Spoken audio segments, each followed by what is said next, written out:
Vamos a dar inicio a este webinar con el tema Innovación de geosintéticos en proyectos mineros. Quien les habla es Reiner Lapa, jefe del área técnica tecnología de materiales. ¿Ok? Vamos a iniciar.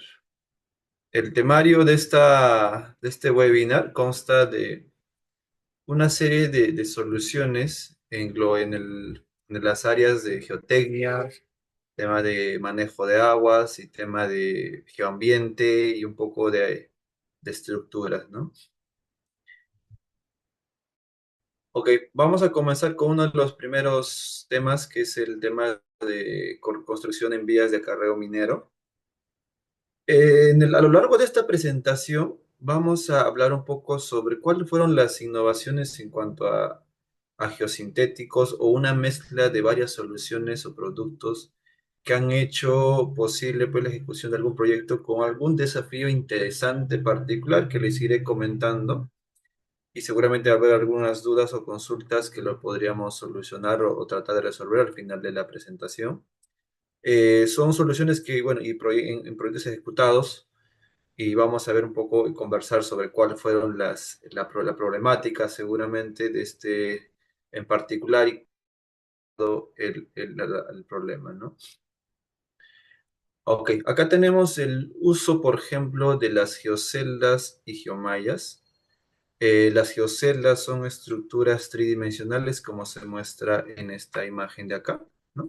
En esta imagen de acá.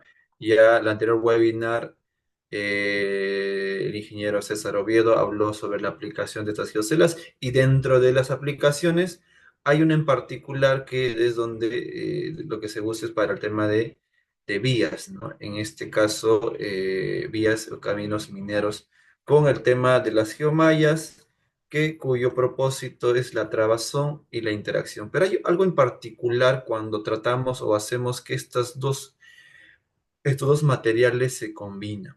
¿Cuál es? Que la geocella es un sistema de confinamiento celular, y la geomalla me proporciona tensión. Ambos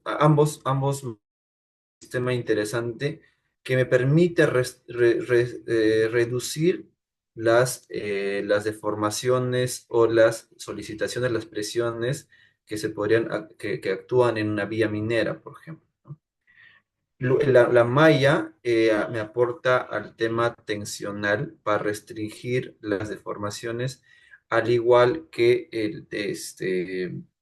al igual que cualquier otro material que me da cierta tensión ante las cargas, ¿no?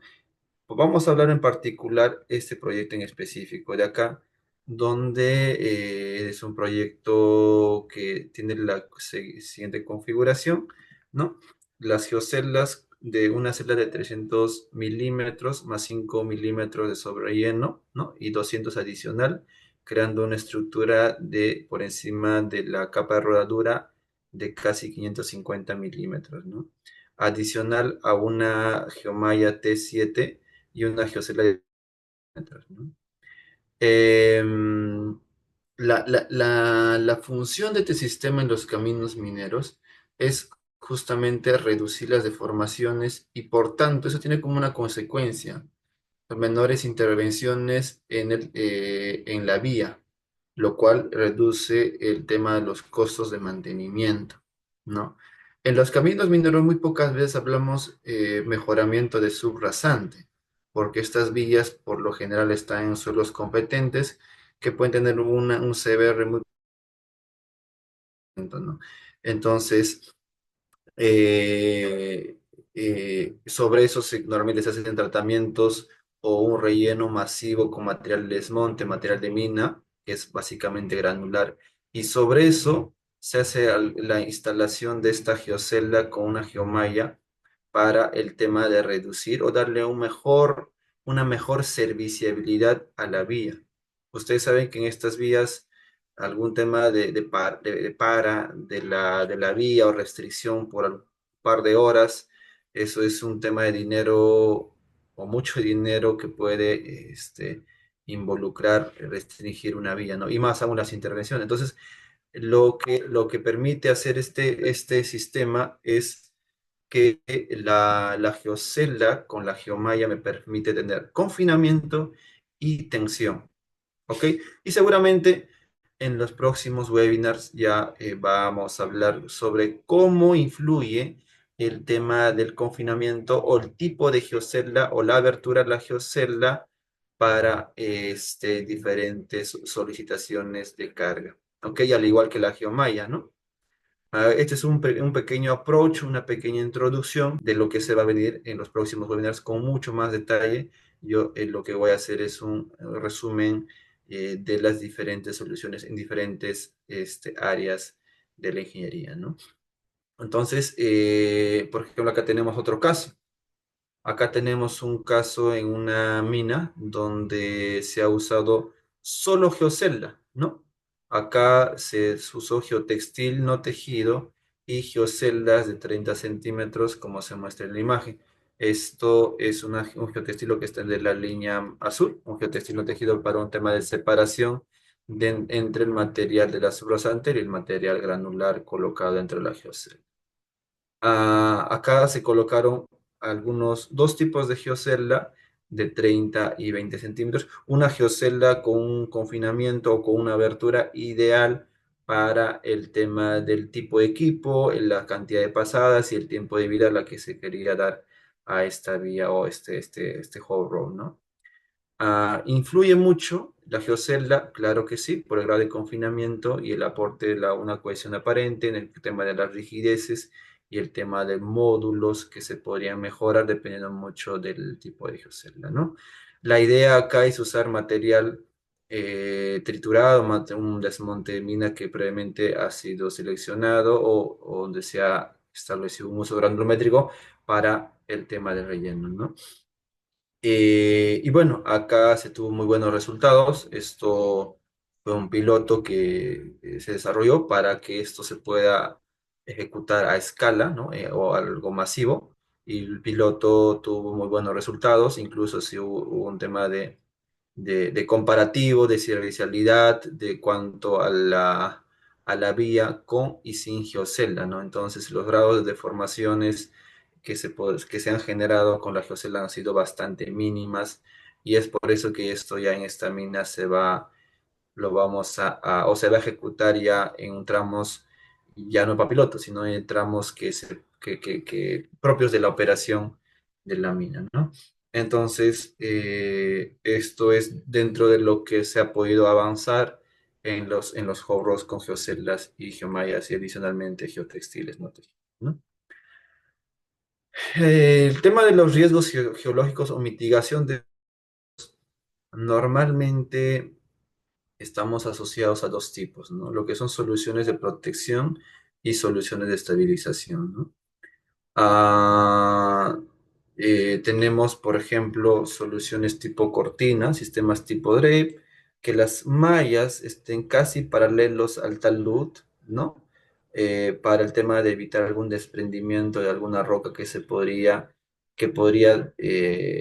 o que causar algún daño tanto en personas o equipos o estructuras que podrían estar en al pie del talud, ¿no?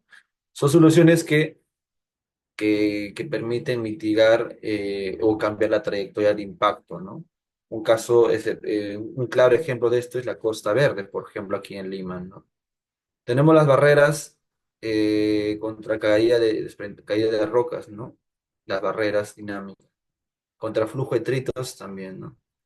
Luego tenemos soluciones de estabilización, donde comprende dos tipos de estructura, unos pernos de anclaje adicional a una malla de acero de alta resistencia que permite restringir las deformaciones entre anclaje y anclaje, ¿no?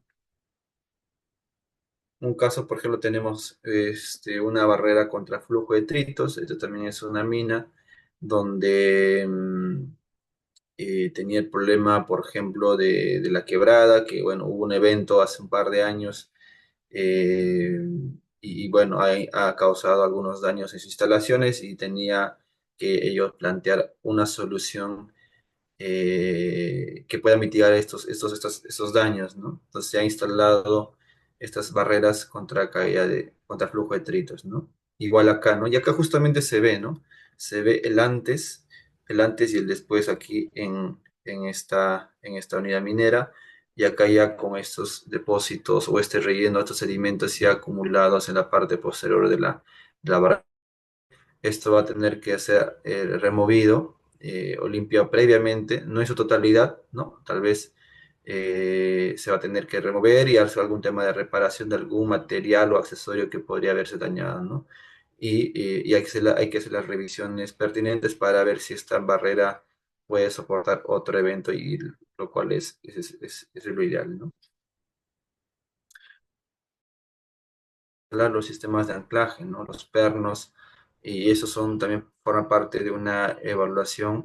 Si hablamos sobre anclajes en roca, habla es un perno autoperforante, un perno, una barra helicoidal, etcétera, y ver el tema de la energía de impacto de estas barreras en relación al volumen o al tipo de, o a la cantidad de flujo de detritos que se podría generar, ¿no? Y obviamente hay que hacer un modelamiento para ver si una barrera o crear una en forma escalonada, dos, tres barreras, podrían dar una mejor solución, ¿no? Tenemos los muros de suelo reforzado, ¿no? Son esas estructuras que forman parte de un mecanismo para evitar las fallas o controlar la falla. Esas estructuras son bastante conocidas y que normalmente pues son más económicas que una estructura de concreto armado, ¿no? Para el tema de contención de taludes. Dentro de lo que se ha avanzado respecto a las soluciones tradicionales que seguramente muchos conocemos, como son estas estructuras que tienen roca en mallas, en mallas o alambres de acero, se ha venido trabajando con estas geoceldas que se podrían rellenar con material de sitio o para no tener sobrecostos de transporte o acarreo de material seleccionado o roca o material coluvial o material de río hasta el punto de ejecución de la obra, ¿no? Estas estructuras, estos muros de suelo reforzado por lo general, como cualquier sistema, cumplen o siguen con ciertos componentes, ¿no?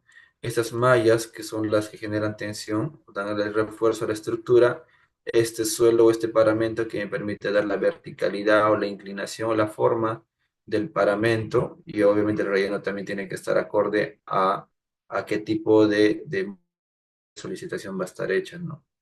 Entonces, y obviamente sobre este refuerzo vamos ya, si se coloca el relleno estructural, etcétera, ¿no?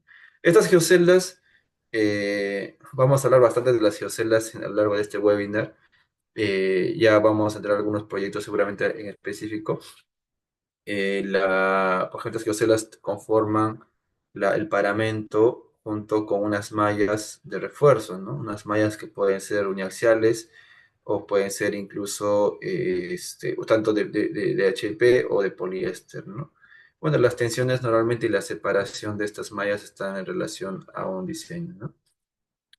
Con las geocelas podemos reconformar taludes, ¿no? O usar solo geocelas, por ejemplo, si se tiene alturas desde hasta 4 5 metros, ¿no? Y las podemos compactar en capas de 30 centímetros o de 20 centímetros, depende mucho de la altura, ¿no? Cuando ya tenemos alturas muy por encima de 10 tal vez 15 metros, por geoceldas como paramento con geomallas de refuerzo o algún sistema de refuerzo como el relleno granular o relleno compactado, ¿no?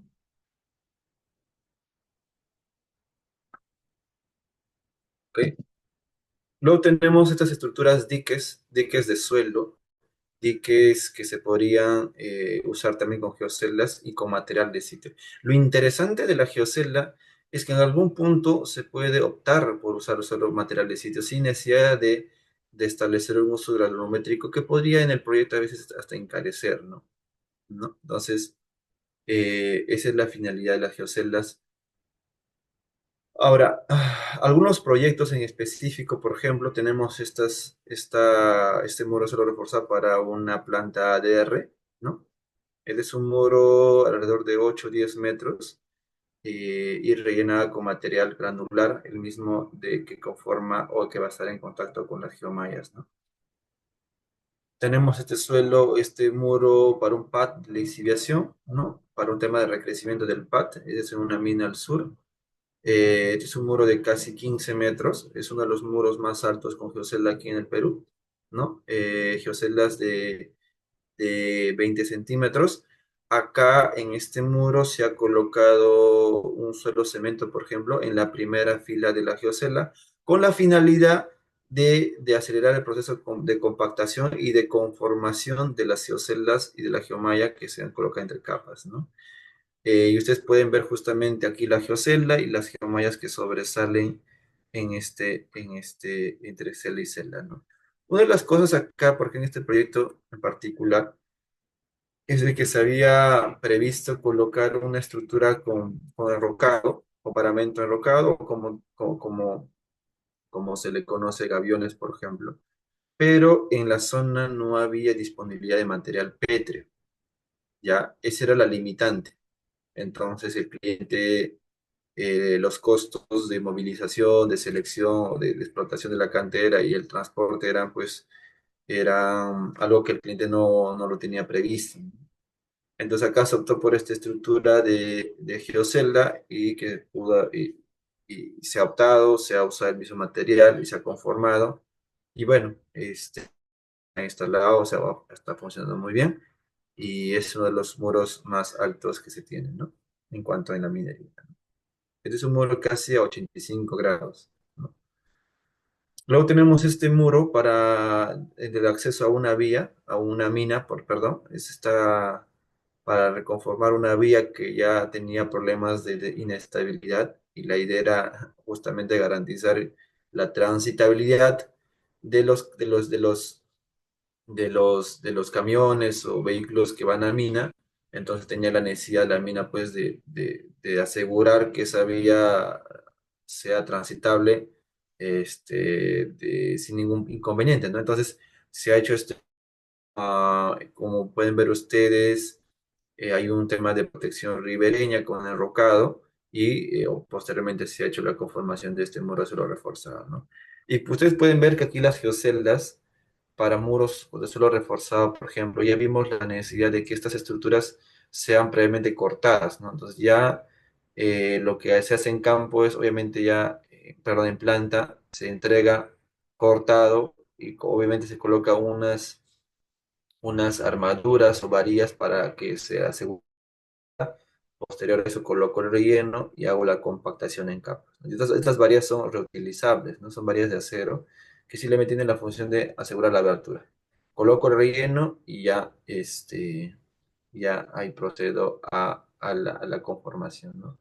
Y estas geoceldas, como ustedes pueden ver aquí esta de acá es la primera cara, son unas bandas que no tienen perforación, que pues, justamente se trató de reducir en lo posible la migración de finos que se podrían dar en la primera fila de geocelas. Son geocelas que tuvieron dos acondicionamientos interesantes, que tenía que ser la banda sin ninguna perforación, porque la geocela propiamente es texturada y con perforaciones, ¿no?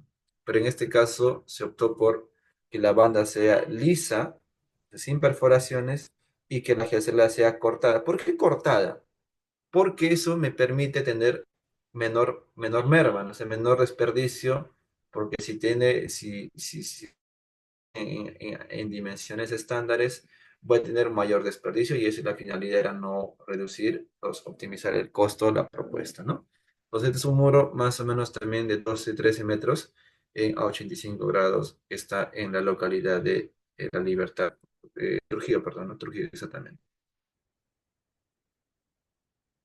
Ahora, hay otra de los acondicionamientos o innovaciones que se hizo con el tema de las geoceldas es, por ejemplo, de que en este cliente requería un paramento verde. Entonces se hizo el acondicionamiento o se hizo la coloración a la geocelda que naturalmente es de color negro, pero en este caso se optó por pintarlo o colocar un aditivo, un colorante de color verde para justamente cumplir esa solicitud del cliente. Obviamente, bueno, creo que la imagen está bastante bastante clara. Igual son geoceldas que por lo general, creo que acá no lo mencioné, estas geoceldas pueden tener un ancho de 1,40 m, 1,50 m, ¿no? Por lo general, ¿no? Sí, solo la única función es darle la verticalidad al paramento, conformar parte del paramento del muro de suelo reforzado. Luego tenemos unas estructuras de unos bloques modulares, ¿no? Que estos son paramentos o muros de suelo reforzado netamente verticales. Son bloques de concreto que por lo general lo hemos venido empleando para el tema de chancadoras, ¿no? Estos son muros que pueden llegar a alcanzar alturas mayores a 15 metros, ¿ya? Es un sistema netamente vertical que está conformado por los bloques, la geomalla y estos conectores que enganchan al bloque y la geomalla y que me permite dar la verticalidad o la fijación o la resistencia a la extracción en esta unión, ¿no? Porque uno de los principales problemas de los muros de suelo reforzado tienen unos bloques o estructuras de concreto modulares, es la falla en la conexión del bloque y del refuerzo, ¿no? Entonces, si hay que hacer la verificación de la altura o cuánta es la carga o la resistencia de esta unión y con base a eso hay que hacer alguna verificación o determinar la altura máxima. Por ahora que tenemos algunas experiencias de estos muros para chancadoras. Cuando ya tenemos muros, por ejemplo, que pueden alcanzar o superar los 30 metros verticales, ya tenemos unos paneles, ¿no? Paneles que pueden estar conformados, o son paneles de 1,50 m por 1,50 m y que se refuerzan de unas cintas o bandas, unas bandas poliméricas que te dan alta resistencia, ¿no? O en todo caso con geomallas, dependiendo mucho de la altura, ¿no? ¿No? Y cuánto es la resistencia a la tensión que me solicitan.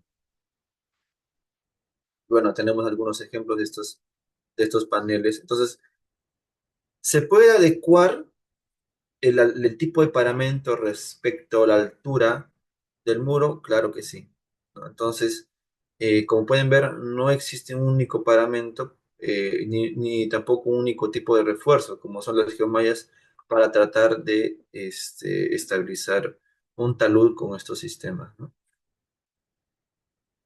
Luego tenemos los canales.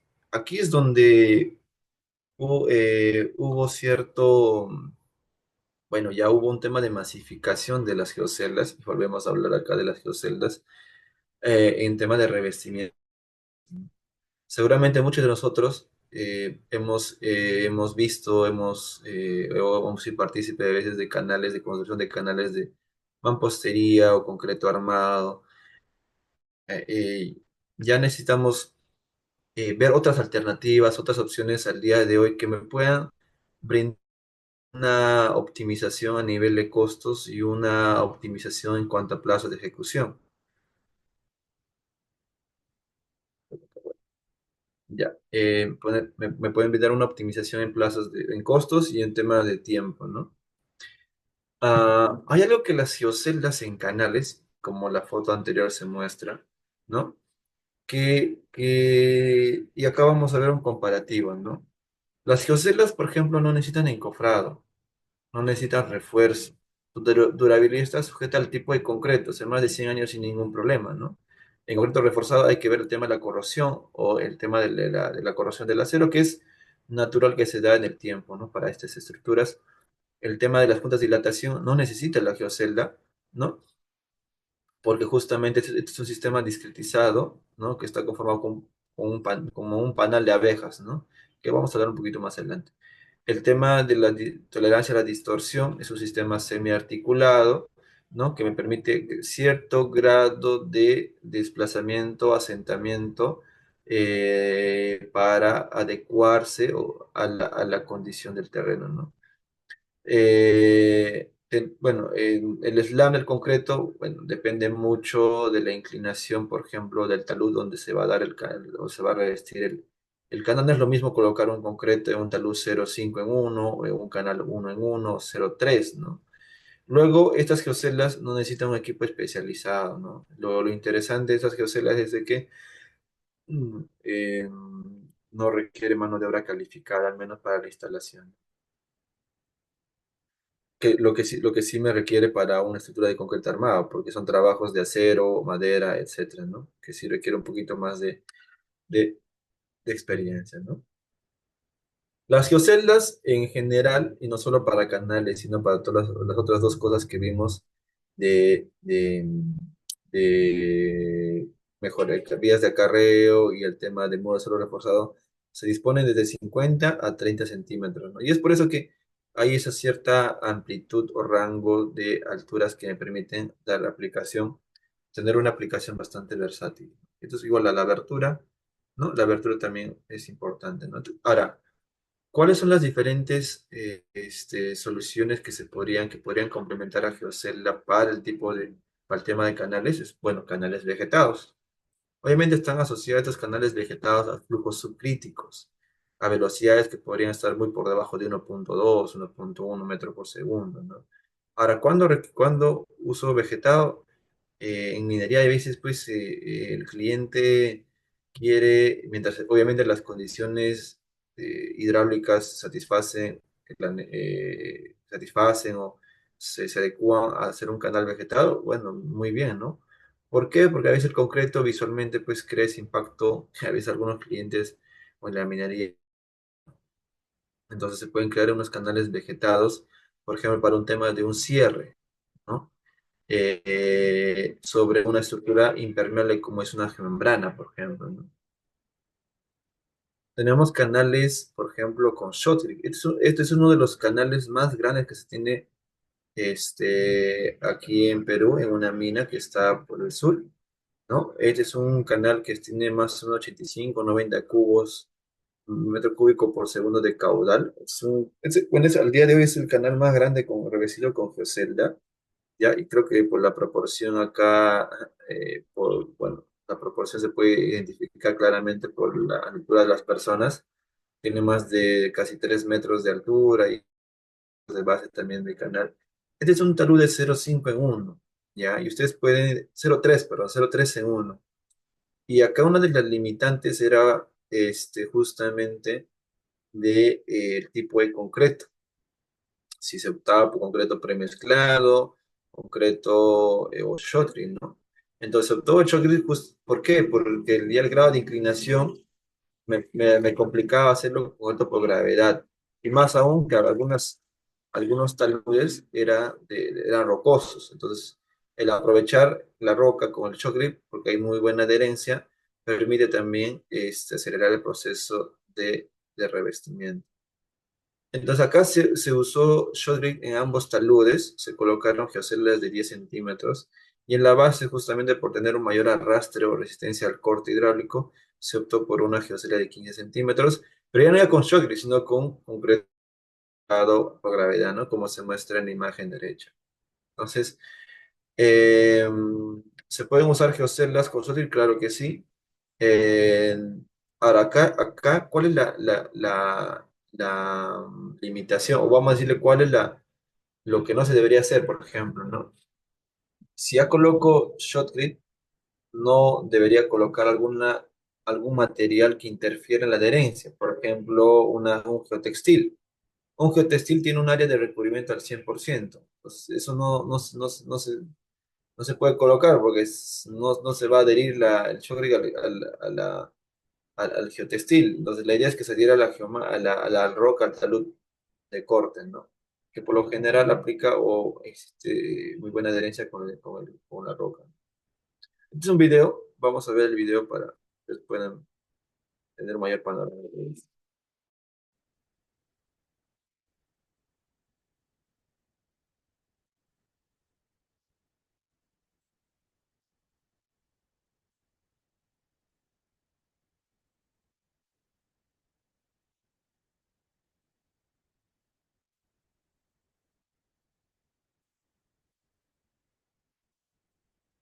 Este es un equipo robótico, ¿no? Bastante moderno, que obviamente tiene mayor rendimiento de colocación de concreto respecto hacerlo de manera manual, concreto premezclado, ¿no? Entonces, acá como pueden ver el proceso constructivo, primero se optó por revestir ambos taludes para posterior revestir la base, ¿no? La base del canal. Y obviamente ahí se hicieron los empalmes necesarios para unir la geocelda de la base con la geocelda del talud, ¿no? Y bueno, después de la instalación se tuvo se tuvo ya el canal revestido, ¿no? Ahora, también se puede usar, es un talud de 0,5 en uno, ¿no? De una altura también bastante considerable, de casi más de 2,50, 3 metros. Y aquí se optó el revestimiento, se optó por revestir estos canales en partes, ¿no? En dovelas, ¿no?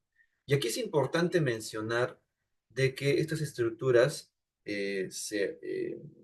para evitar o tener la junta fría, más que no tener, reducir este tema de la junta fría, es de que las geocelas se completen en su totalidad en la geocelda, ¿no? O sea, el concreto selle o llene en su totalidad la geocelda para que al día siguiente yo pueda completar y que la junta sea la propia banda de la geocelda, la propia pared texturada, ¿no? Es importante conocerlo, porque si yo lleno el concreto a la mitad de la geocelda, ahí sí se genera la junta fría y ahí vamos a tener fisuras o grietas que a nadie nos gustan, ¿no? Entonces, estas recomendaciones las hago, las menciono para que lo tengan en cuenta. Eh, Aquí, por ejemplo, por el tema de espacios, acá se optó por estacas, por ejemplo, adherir la geocelda al terreno con unas estacas, ¿ya? No se pudo usar geomallas porque no había espacio en ambos extremos o la limitante era no hacer zanjas, ¿no? Entonces se optó por unas estacas, ¿no? Que se coloca una separación que obviamente están en función al tipo de terreno que se tiene, ¿no? Y de saber los parámetros de cohesión, peso unitario y fricción me permite determinar la separación de los anclajes, ¿no? Entonces acá es interesante ver, normalmente la colocación para estas estructuras es de abajo hacia arriba, ¿no? ¿Sí? Que es mucho más práctico también. Y otra de las cosas acá en los canales con concreto, hay algo que es, pero que es innegociable, ¿ya? Que es que las geocelas sean texturadas. El concepto de por qué la geocela tiene que ser texturada, bueno, para que se adhiera con el concreto, con la estructura cementante o relleno cementante, ¿no? Si es lisa la geocela, no se va a adherir y por tanto el caudal de infiltración que se va a dar en él es bastante alto, ¿no? Y seguramente en los próximos webinars vamos a hablar cómo determinar los volúmenes que se podrían, o de pérdida, caudales de pérdida que se podrían ir revestiendo. Porque de todas maneras, el concreto no es 100% impermeable, tiene una tasa de permeabilidad o coeficiente de permeabilidad bastante bajo, pero es importante saber el orden de magnitud que se podría dar de perder en 1 kilómetro, por ejemplo. Pero es preciso aclarar de que la cantidad o la pérdida de flujo que se dan estos revestidos está muy por debajo de un canal con mampostería, por ejemplo, incluso, o del mismo concreto armado, ¿no? ¿Sí? Ahora, ¿qué pasaría si quiero hacer una estructura con disipadores de energía, los rápidas? También se pueden hacer. Se hacen unos moldes prefabricados, como se muestran acá, ¿no? Unos dados de concreto prefabricados y ellos se adhieren al concreto que recién se ha vertido y para acomodarlo, ¿sí? Hay dos tipos de colocación de estas estructuras, ¿ya? Pueden ser los dados prefabricados o los dados colocados o armados in situ. Ambos son aceptables.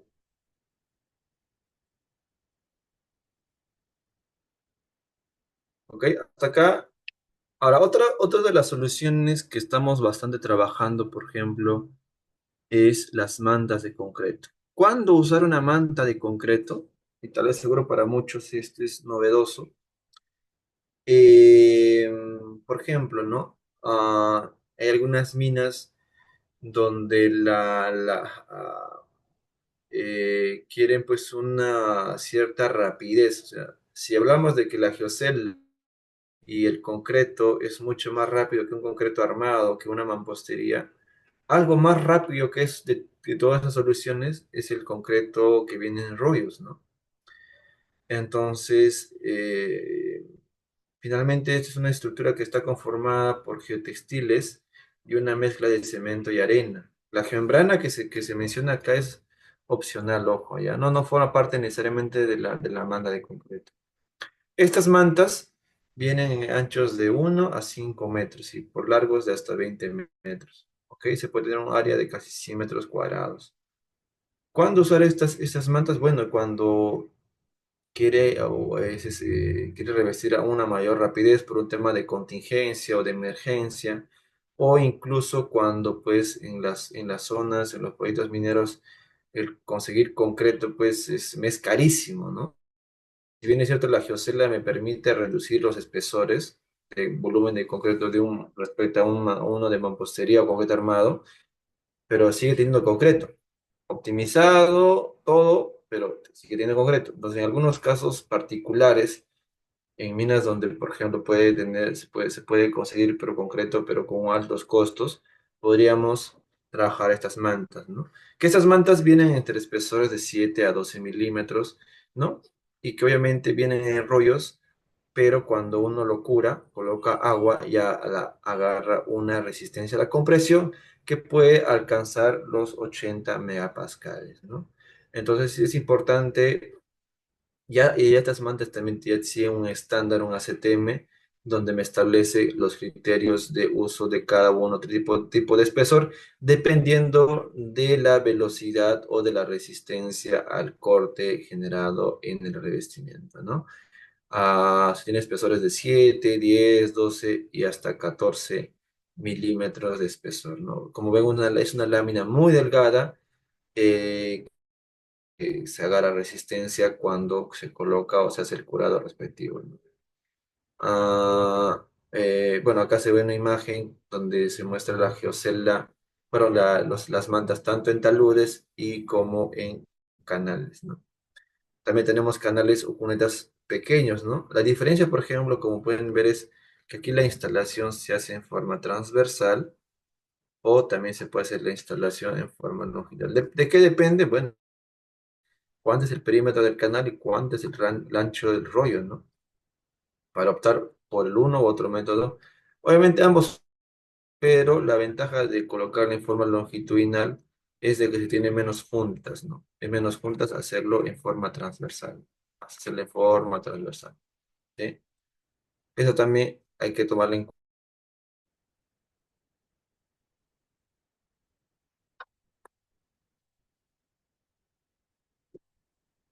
Por acá tenemos soluciones para subdrenaje, ¿ya? Muchos conocemos estas estructuras, muchos conocemos estas estructuras bastante comunes, por ejemplo, el tren francés.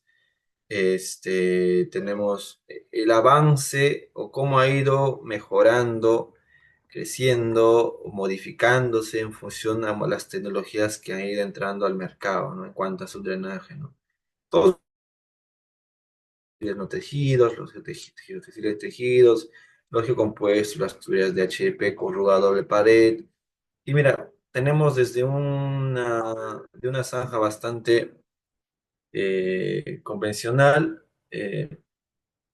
tenemos este dren con material granular, tenemos esta arena con una tubería, luego tenemos la tubería con grava o arena y un geotextil, luego ha ido mejorando o cambiando a colocar un geocompuesto con una tubería, ¿no?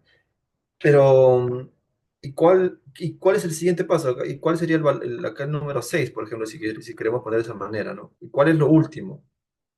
No es que sea lo último, pero cuál es lo que, por ejemplo, nos permite eh, reducir los volúmenes de material granular o la piedra chancada, la grava, muy buenos para el tema de drenaje, ¿no?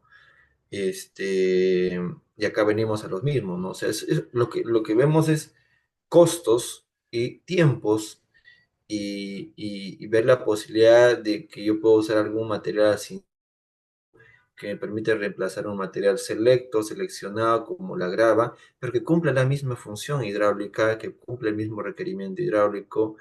Y acá hablamos de los tanques drenantes, ¿no? Entonces, si tengo un proyecto donde tengo que hacer un manejo de agua, un subdrenaje, pero no tengo material drenante, no tengo grava, y si lo tengo, pues me sale un costo por metro cúbico exorbitante, puedo manejar esta solución. Estos tanques drenantes son estructuras bastante porosas, bastante con más de, tiene está conformada por más del 95% de vacíos. Son estructuras de polipropileno que tienen una resistencia a la compresión tanto lateral y vertical bastante altos, que permiten incluso el paso de vehículos por encima de estos tanques, manteniendo o colocando un relleno de 60 centímetros, ¿no? Que tienen unas estructuras, unos diafragmas en la parte interna para que justamente resista esa compresión, ¿no? Ahora, estas estructuras las vienen como un rompecabezas, las voy en piezas, ¿no? Y las puedo apilar en uno, dos, tres. Bueno, la verdad no hay un límite de cuántos niveles se podría conformar con estos tanques.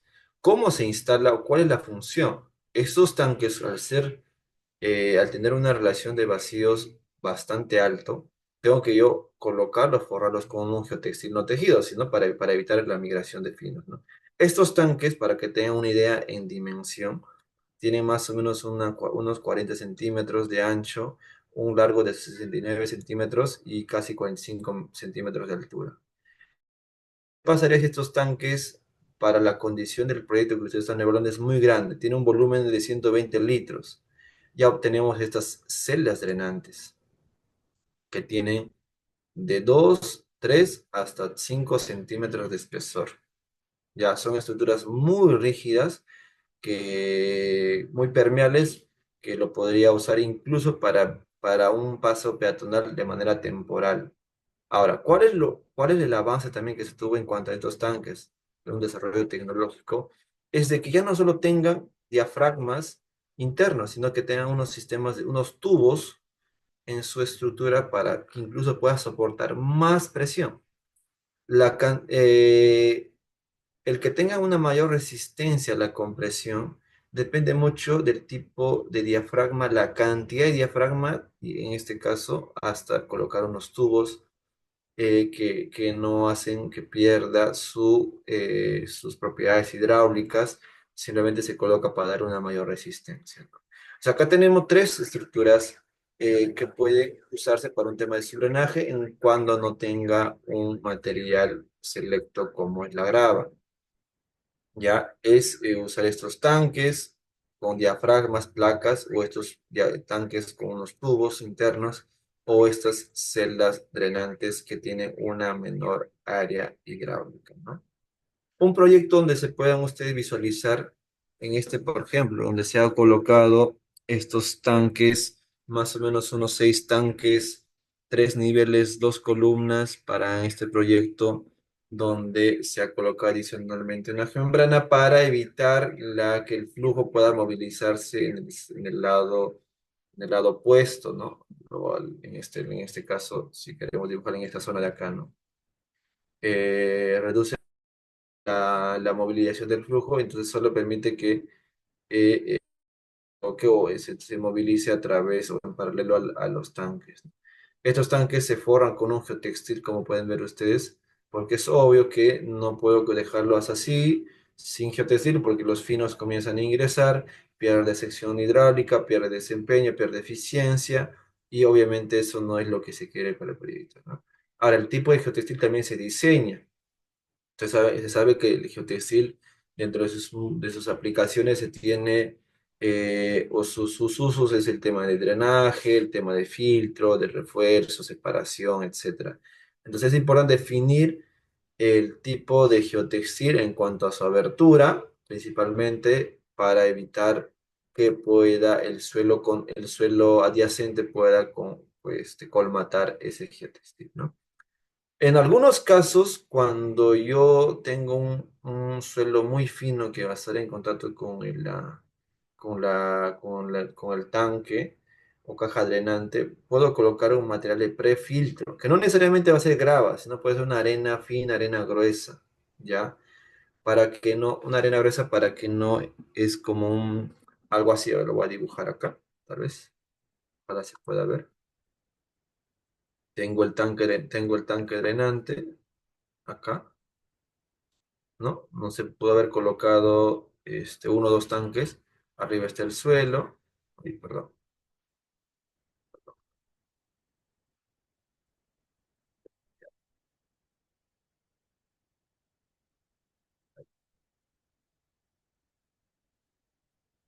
Estamos, perdón.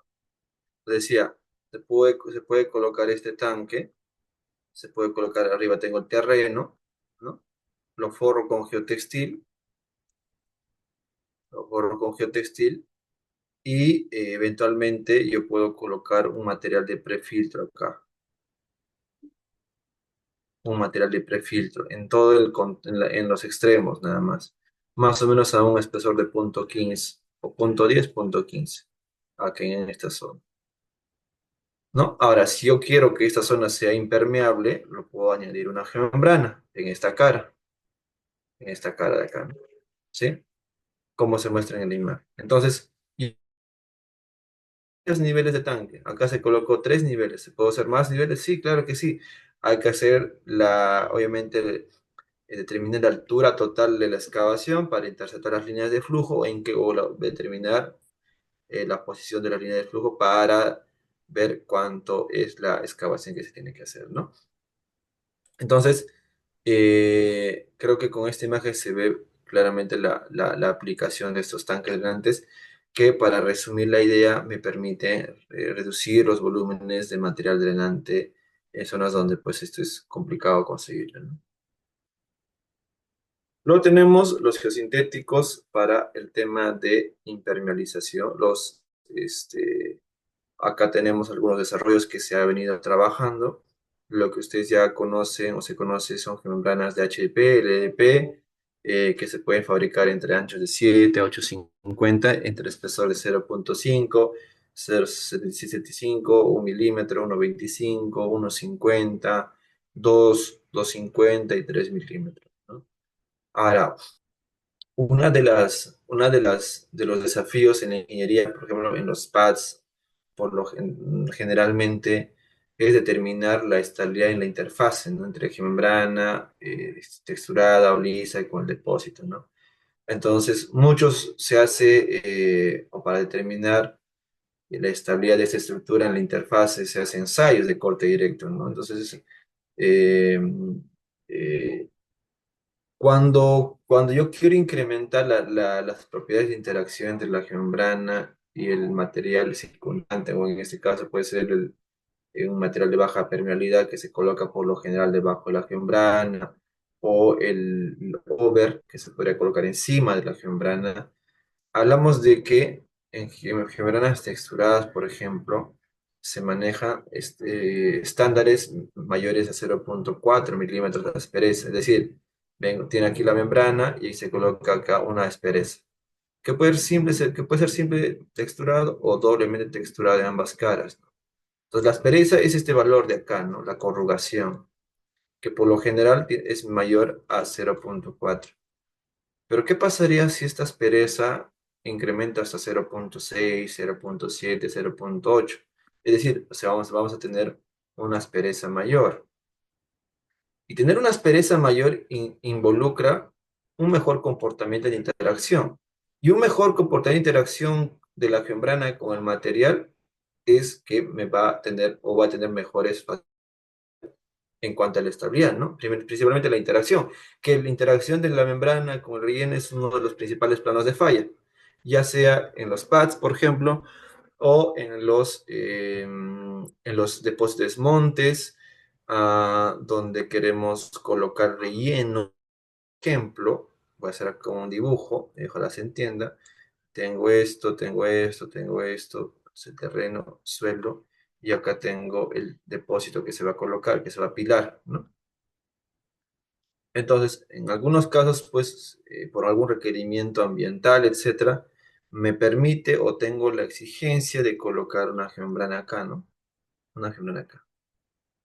Y acá obviamente se va a dar un plano de falla no circular, ¿no? Y tengo que verificar esa interacción para que la seguridad en este punto y en este punto sean lo suficientemente estables o satisfactorios para el tema de estabilidad. Entonces acá es donde uno puede realmente hacer la variación del espesor para el comportamiento de la interacción, ¿no?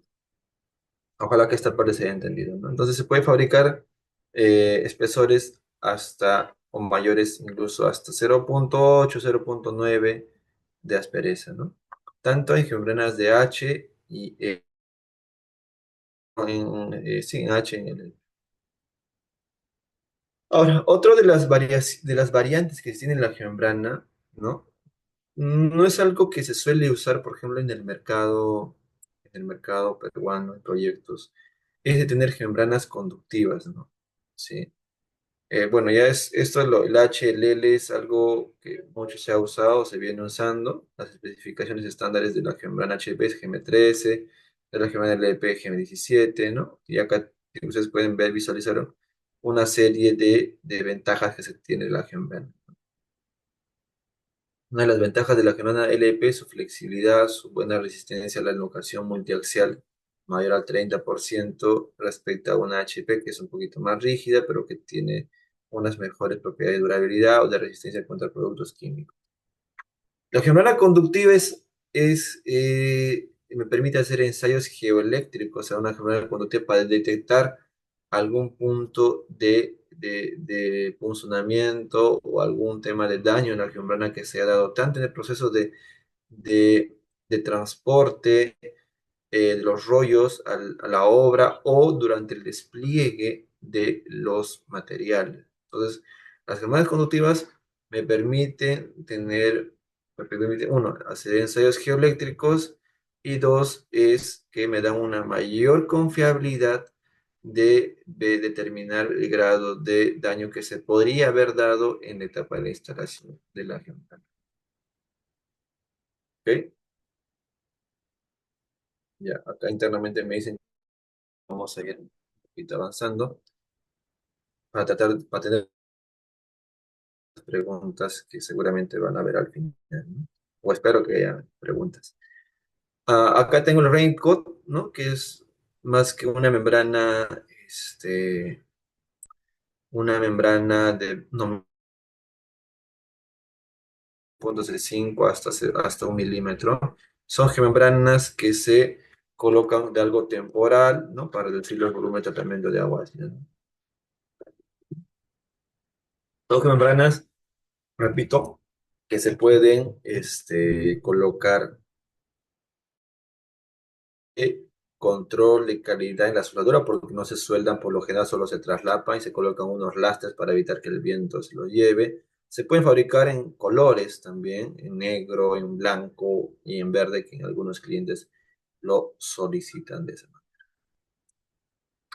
El GSL también es uno de los materiales que se usan para la impermeabilización. Es una barrera secundaria que se coloca por lo general o casi siempre por debajo de la membrana, que son estructuras o son materiales que reemplazan un suelo de baja permeabilidad cuando no me da o no me permite de manera constructiva colocar en pendientes bastante empinadas.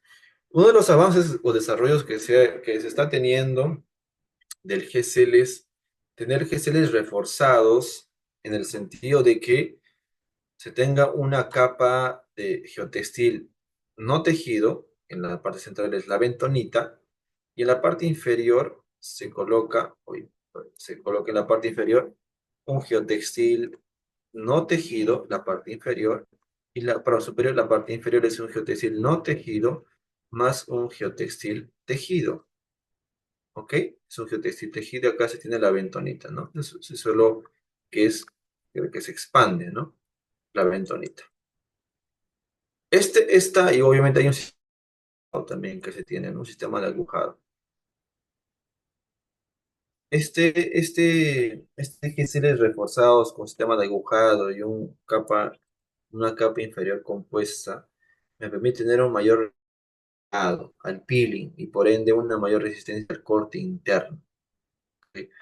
Ya, entonces es importante verificar, por ejemplo, cuando los GSL se colocan tal vez muy empinados a ciertas alturas y justo hay que verificar que eso no falla al corte, ¿no? Tampoco al pelado, porque son dos parámetros importantes para establecer qué GSL usar, ¿no?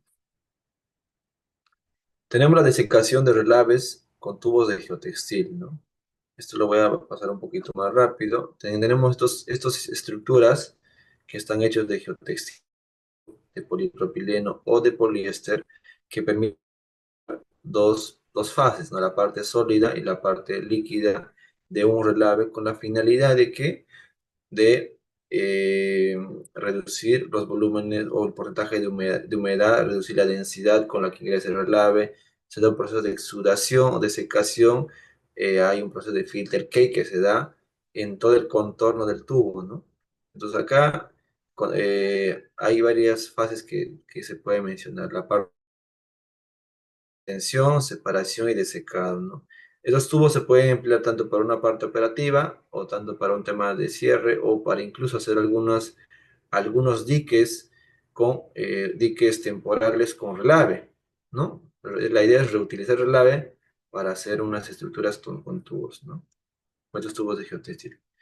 Importante, una de las cosas que se puedan medir en estas estructuras es el porcentaje de humedad inicial y final con la que ingresa el relave, porque obviamente el relave ingresa una humedad que puede estar muy por encima del 300%, 400%, 500%, con un porcentaje de 10 o 15, o de entre 8 a 15% o 20%, y la finalidad que es aumentar el porcentaje de sólidos, ¿no?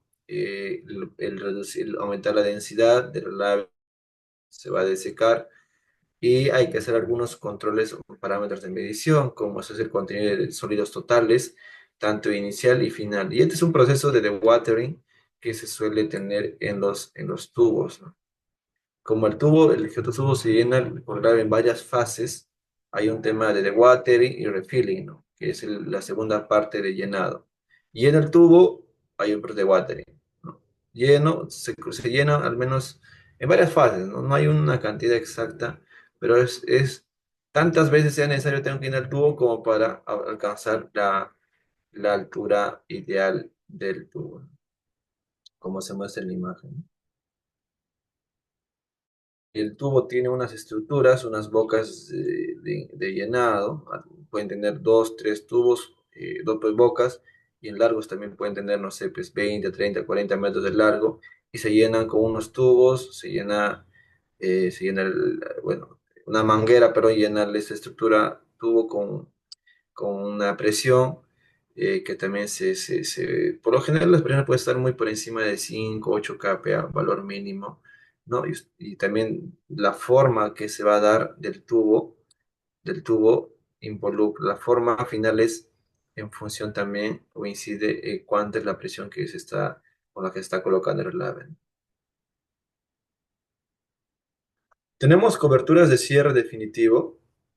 Ya, es una de las cosas también que ha ido avanzando bastante en la minería sobre los temas de cierre definitivo. Como parte del proceso de aseguramiento de la estabilidad física, química e hidrológica, en muchos de los componentes, bueno, para temas de cierre, hay un tema de cobertura, hay un tema de revegetación, un tema de impermeabilización. Entonces, el tema de los sintéticos ha ido avanzando bastante para ver la posibilidad de que si se coloca una geomembrana por encima de un depósito de desmonte, y esto se pueda propiciar la revegetación y bueno, en definitiva esa es una de la teoría, pues es de restaurar las zonas intervenidas para dejarlo tal como la mina lo encontró, ¿no? Esa es la premisa, entre comillas, ¿no? Entonces, comparte la estabilidad química, importa impermeabilizarlo, en muchos de los casos, no siempre, en muchos de los casos sí, se tiene que impermeabilizar un desmonte que pueda generar un drenaje ácido. Y una de las formas de poder reducir los volúmenes de tratamiento de agua ácida, por ejemplo, un botadero, un DM, después desmonte, es impermeabilizando. que se impermeabiliza con una membrana o un suelo de baja permeabilidad, etcétera, ¿no? Y posterior a eso contempla una cobertura de cierre, ¿no? Una cobertura que pueda de alguna manera propiciar la revegetación usando especies de la zona, especies foráneas o especies que, bueno, obviamente previamente tienen que haberse evaluado por un forestal, por un ingeniero agrónomo, etcétera, ¿no? Entonces coloca una altura de cobertura mínimo de 15 centímetros y un sistema de drenaje también, o de drenaje para el tema de manejo de agua de lo que es a través de la cobertura, ¿no? Y ahí se colocamos el compuesto de drenaje. Y si tengo grava en la mina, bueno, se usa grava, o uso material drenante, o uso compuesto. Y acá la diferencia es de que el material drenante tiene que estar dentro de la geocelda, y esto obviamente, pero ese es no creo que no le expliqué, este tipo de cobertura solo aplica a taludes inclinados, es decir, si tengo un DM y tengo esta configuración, esa cobertura aplicaría solo en estas zonas, porque obviamente tengo que verificar si la cobertura que voy a colocar no va a fallar sobre la geomembrana que relativamente esto voy a considerar, ¿no? Entonces acá ya se coloca la geocelda, que me permite confinar el material, evitar que eso se pueda movilizar, la cobertura, y no falla tipo traslacional, ¿no? Entonces también debajo de la geocelda coloco la geomalla, se encarga de sostener el peso de la cobertura, que las tensiones o que el peso pueda generar la membrana, el cual no fue diseñada para justamente tensionar la membrana, sino es para impermeabilizar. Y sobre la membrana se coloca ya el compuesto que permite manejar el agua subsuperficial, ¿no? Y la geomalla, que siempre va con la geocelda para evitar usar otro mecanismo de anclaje que pueda perforar la membrana como una estaca, por ejemplo. No podría usar estaca si voy a usar geomembrana, ¿no? Entonces la geomalla es un material que se une a la geocelda con unas amarras. Esta geomalla se ancla en una zanja de anclaje en la misma donde se va a anclar la geomembrana, el geotextil y el geocompuesto, ¿no? Acá tenemos un caso de un proyecto, por ejemplo, de es un material drenante, es un material drenante de 7.5, luego se colocó aquí 15 centímetros de topsoil, se colocó geocelda, en este caso una geomalla, geomembrana y geotextil, ¿no? Y acá vamos a ver algunas fotos. Tiene, por ejemplo, acá se tiene la foto de un talud 2 en 1, casi 20 metros. Se tiene la grava, acá la colocación de la grava, la colocación de topsoil, la revegetación, y aquí queda finalmente el talud reconformado. Es un depósito de desmonte de 69 hectáreas en Cerro de Pasco, ¿no? Tenemos soluciones en control de erosión también, por ejemplo, geocelas. Acá venimos de nuevo con las geocelas que permiten revegetar en taludes muy empinados, ¿no? Colocando un topsoil y propicio a la vegetación. Se puede usar, o hay un tema también de control de erosión eólica, ¿no? No solo pluvial o fluvial, también eólica. Entonces, colocamos un material granular por encima del talud existente con geocela. Tenemos la hidrosiembra, ¿no? Que es un sistema o es un hidromanto que permite reducir o aumentar los rendimientos de instalación de un tema de revegetación en taludes, ¿no? Es una solución tipo Shotcrete que involucra una mezcla de semilla, agua, el adherente, el flex, el mulch, con algún fertilizante, bioestimulante, biocatalizador complementar, o reductores de pH incluso, ¿no? Entonces es una solución que se proyecta como otro lanzado, ¿no? Tenemos las placas de acero estructural, ¿no? Estas estructuras me permiten hacer, por ejemplo, unos culver, unos accesos, un cruce de quebradas, unos puentes, unos perfiles metálicos de alta rigidez que pueden tener unas luces de hasta 40 metros, o en algunos casos, para otro tipo de perfil metálico, hasta 25 metros, ¿no? Entonces, estos son una serie por ejemplo, de ejemplos que se podrían hacer: pasos de desnivel, túneles, portales, etcétera, ¿no? Acá repito que se pueden hacer luces hasta 40 metros, 25 en algunos casos, los culver, tanto circulares como en forma de arco, etcétera, ¿no? Por ejemplo, para una explicación de un stockpile, ¿no? Quiero hacer algún